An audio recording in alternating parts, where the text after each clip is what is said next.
Easy রান্নাবান্না with Payel চ্যানেলে তোমাদের সবাইকে স্বাগত। তো আজকে আমি যে রেসিপিটি তোমাদের সঙ্গে শেয়ার করতে চলেছি সেটা হচ্ছে কচুর লতির চচ্চড়ি। তো আমাদের বাড়িতে এই রান্নাটা সবাই খুব তৃপ্তি ভরে খায়। তো এখানে আমি কচুর লতি 1 কিলো মতন ইউজ করছি। সর্ষে তেলও দিয়ে দিলাম, পুরো রান্নাটা সর্ষে তেলেই হবে। এবং এখানে কিছু কালো জিরে দিয়ে দিলাম এবং যে ধুয়ে রাখা যে আমি কচুর লতিগুলোকে ছাড়িয়ে নিয়ে ভালো করে ধুয়ে নিয়েছি সেগুলো এখন ভাজার জন্য আমি কড়াইতে দিয়ে দেবো। তো তেলটা আমার গরম হয়ে গেছে, এবার আমি কচুর লতিগুলো দিয়ে ভালো করে ভেজে নেব। এক্ষেত্রে একটা জিনিস মনে রাখতে হবে যে কচুর লতিগুলোকে কিন্তু এখন খুব সময় ধরে হাতের সময় ধরে কিন্তু ভেজে নিতে হবে। যদি এই ক্ষেত্রে আমরা একটু তাড়াহুড়ো করি, ঠিকমতো করে না ভাজি, সেক্ষেত্রে কিন্তু যখন আমরা খেতে বসবো তখন কিন্তু গলা ধরার একটা প্রবণতা থাকে। তো সেই ক্ষেত্রে হাতে সময় নিয়ে আমাকে কিন্তু এটা ভালো করে ভেজে নিতে হবে।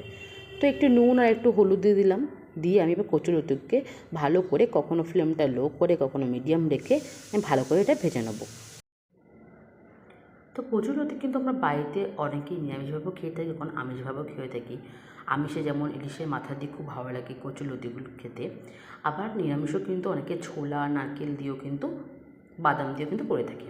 তো আমি আজকে যে কচুরলতি তোমাদের সঙ্গে শেয়ার করতে সেটা হচ্ছে আমরা নিরামিষভাবে কীভাবে আমি বাড়িতে কচুরলতি করে থাকি সেটাই আর শেয়ার করব।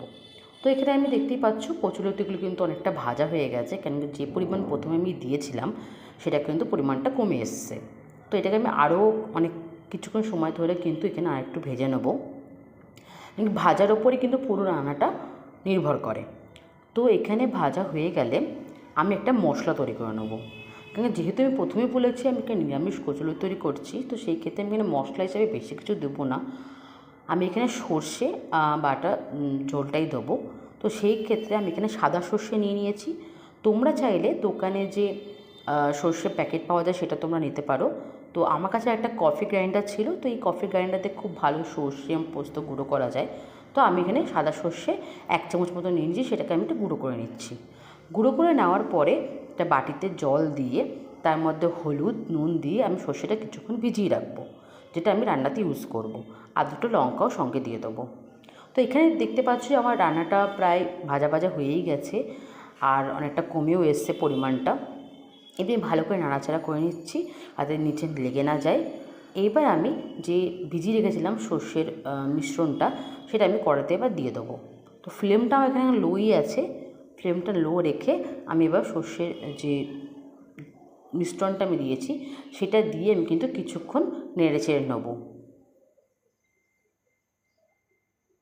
এই যে যেটুকু বাড়তি আমি জলটা দিলাম, কারণ এই রান্নাতে কিন্তু বেশি একটা জল ব্যবহার হয় না। তো যে বাড়তি জলটা আমি দিলাম সর্ষের সাথে সেটা কিন্তু আমি আস্তে আস্তে শুকিয়ে নেব। এই রান্নাটা একটু গা মাখা মাখা হবে। আর এখন আমি তার জন্য একটা লিড দিয়ে দিলাম যাতে, এবং ফ্লেমটা লো করে দিলাম যাতে আস্তে আস্তে রান্নাটা হোক। তো রান্নাটা আমার এখানে প্রায় শেষই হয়ে গেছে, এখানে আর কিছু আমি ইউজ করব না। এই ক্ষেত্রে অনেকে চাইলে সর্ষে না দিয়ে অনেকে বাদাম বা নারকেল গুঁড়ো দিতে পারে, তো আমার বাড়িতে যেহেতু পছন্দ করে না এখানে আমি দিলাম না। আর লাস্টে একদম আমি একটু চিনি দিলাম। তো এখানে আমার কচুরলতি তৈরি হয়ে গেছে। তো আমি এখন পরিবেশন করে নিচ্ছি। তোমাদের কেমন লাগলো রান্নাটা অবশ্যই আমাকে জানিও। তোমরা বাড়িতে কচুরলতি কেমনভাবে করে থাকো সেটা কিন্তু কমেন্ট বক্সে লিখতে ভুলো না। যদি রান্নাটা ভালো লাগে তাহলে অবশ্যই একটা লাইক করে দিও।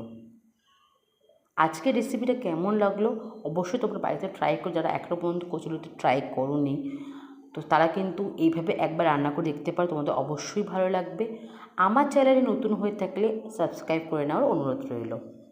আজকে এই পর্যন্ত, অন্য একদিন আর একটা নতুন রেসিপির সাথে অবশ্যই তোমাদের সামনে চলে আসবো। আজকের জন্য এই পর্যন্ত, টাটা, বাই বাই।